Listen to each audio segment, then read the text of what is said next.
नमस्कार, मी आनंद पोहनेरकर आपल्या सर्वांचं महाराष्ट्रवाणी बातमीपत्रात स्वागत करतो. पाहूया आजच्या ठळक घडामोडी. परभणी शहराचे प्रथम महापौर तथा राष्ट्रवादी काँग्रेस महानगर जिल्हाध्यक्ष प्रताप देशमुख यांच्यासह शहरातील माजी नगरसेवक, पदाधिकारी आणि कार्यकर्त्यांनी रविवार दिनांक 30 ऑगस्ट रोजी राज्याचे उपमुख्यमंत्री तथा शिवसेनेचे नेते एकनाथ शिंदे यांच्या उपस्थितीमध्ये शिवसेनेत प्रवेश करण्याचा निर्णय घेतला आहे. या संदर्भातील माहिती देण्यासाठी प्रताप देशमुख यांनी पत्रकार परिषदेचं आयोजन केलं होतं. या पत्रकार परिषदेमध्ये त्यांनी आपली भूमिका स्पष्ट केली. यावेळी खासदार संजय जाधव हे देखील उपस्थित होते. यावेळी बोलताना प्रताप देशमुख म्हणाले, स्वर्गीय अजितदादा पवार यांच्या नेतृत्वाखाली आपण आत्तापर्यंत काम केलं. त्यांनी विविध पदावर काम करण्याची संधी देऊन आपल्यावर विश्वास दाखवला. मात्र सर्वसामान्य कार्यकर्त्यांसाठी धडाडीने काम करणारं नेतृत्व म्हणून उपमुख्यमंत्री एकनाथ शिंदे यांच्यात अजितदादांसारखेच गुण दिसतात. त्यामुळे त्यांच्या नेतृत्वावर विश्वास ठेवून शिवसेनेत प्रवेश करण्याचा निर्णय घेतला आहे. परभणी शहरासह जिल्ह्याच्या विकासासाठी यापुढे शिवसेनेच्या माध्यमातून सक्रियपणे काम करणार असल्याचेही देशमुख यांनी यावेळी स्पष्ट केले. यावेळी बोलताना माजी महापौर प्रताप देशमुख म्हणाले,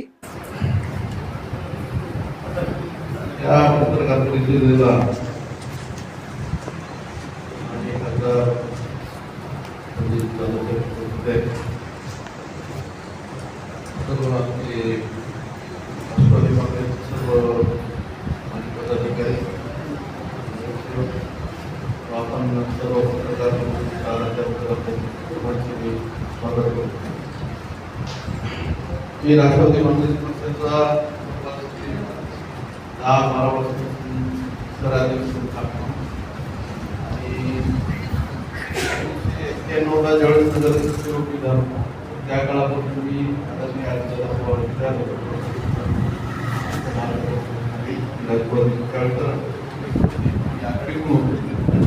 त्यावेळेसपासून कालपर्यंत सुद्धा मी बरेच काही प्रश्न निर्माण करतात काय तर दादा गेल्यामुळं त्या सगळ्या गोष्टीला आम्ही पूर्णविराम दिला आणि इथून पुढची वाटचाल संबंधी खासदार साहेबांनी राज्याचे उपमुख्यमंत्री एकनाथ शिंदे साहेब यांच्या नेतृत्वामध्ये आम्ही सर्वांनी निर्णय घेतला की पुढची आमची राजकीय कारकिर्दी आणि जिल्ह्याच्या विकासाच्या विकासासंदर्भात यांच्याबरोबर काम करायचं आणि शिवसेना पक्ष या पक्षामध्ये प्रवेश करून येणाऱ्या काळामध्ये जिल्ह्याचा किंवा शहराचा विकासासंदर्भात जो काही करता येईल आपल्याला ते करण्याचं काम आम्ही एकनाथ शिंदे साहेबांची दादाची कामाची धडाडी होती. ती धडाडी आज आम्हाला एकनाथ शिंदे साहेबांनी सकाळी 6ला जरी दादा निघत होते आज एकनाथ शिंदे साहेब की 6ला आणि सर्वसामान्य माणसाला नेतृत्व देणारं सध्याचं तर नेतृत्व आम्हाला ते एकनाथ शिंदे साहेब होते आणि जिल्ह्याच्या बाबतीत विचार केला तर आम्ही सर्वांनी आपल्या पद्धतीने आज आम्ही जे सर्व पदाधिकारी येत आहोत ते सर्व राष्ट्रवादी शहर कार्यकर्ते आम्ही गेले 8 वर्ष काम केलं किंवा मला पक्षानं माफ होण्याचं मान दिला पक्षाने करायचे जे काही आम्ही काम करतो त्यावेळेसचे काही नगरसेवक आज माझ्या बरोबर आहेत. आज मी त्यावेळेसचे काही कार्यकर्ते आज आमच्या बरोबर आहेत. म्हणून तिथून पुढची वाटचाल ही सेनेमध्ये आम्हाला करायची, शिवसेनेमध्ये करायची असा आम्ही सर्वांनी निर्णय घेतला. आज येणाऱ्या 30 तारखेला आम्ही त्या पक्षामध्ये अधिकृत प्रवेश करणार आहोत. यावेळी बोलताना खासदार संजय जाधव यांनी मुख्यमंत्री एकनाथ शिंदे यांच्या उपस्थितीमध्ये 30 ऑगस्ट रोजी प्रियदर्शिनी इंदिरा गांधी स्टेडियम मैदानावर शेतकरी आणि युवकांचा मेळावा होत असून या मेळाव्यास अभूतपूर्व प्रतिसाद मिळत आहे. जिल्ह्यातील विविध पक्षातील अनेक दिग्गज नेते आणि कार्यकर्ते यावेळी शिवसेनेत सहभागी होणार असल्याचे त्यांनी यावेळी नमूद केले. यावेळी बोलताना खासदार संजय जाधव म्हणाले, यांनी आयोजित केलेल्या या पत्रकार परिषदेला सर्व पत्रकार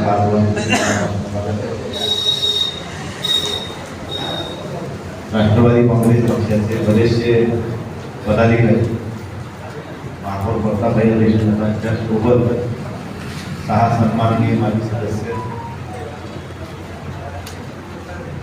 बरेचसे तालुकाध्यक्ष, जिल्हाध्यक्ष, युवाचे, सिनियरचे, विद्यार्थ्यांचे, विधानसभेचे अध्यक्ष, ओबीसी सेलचे जिल्हाध्यक्ष, इतर सर्व विविध संघटनांचे पदाधिकारी सर्वांचा उद्या या राज्याचे माजी मुख्यमंत्री तथा विद्यमान उपमुख्यमंत्री माननीय आमदार श्री एकनाथराव शिंदे साहेबांच्या उपस्थितीत 30 तारखेला जाहीर पक्ष प्रवेश होणार आहे.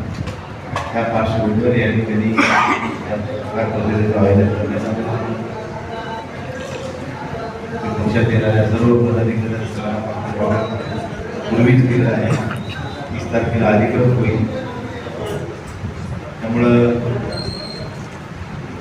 संघटना ही चांगल्या प्रकारची उभारी घेईल असं सगळ्याच्या सध्याच्या वातावरणावर दिसले. त्या दिवशी तुम्हाला पत्रकार कोण प्रवेश करणार आहे त्या दिवशी खरं नाही. 30 तारखेला कळलं. पहिल्यांदा जाहीर पत्रकार परिषद घेतल्यामुळं मला हे सांगावं लागतं. बाकी अनेक प्रकारचे काय त्याचं होईल जरूर. त्यामुळं काम करणाऱ्याच्या पाठीशी गंभीरपणानं उभं राहावं अशी आपल्या राज्याची संस्कृती आहे.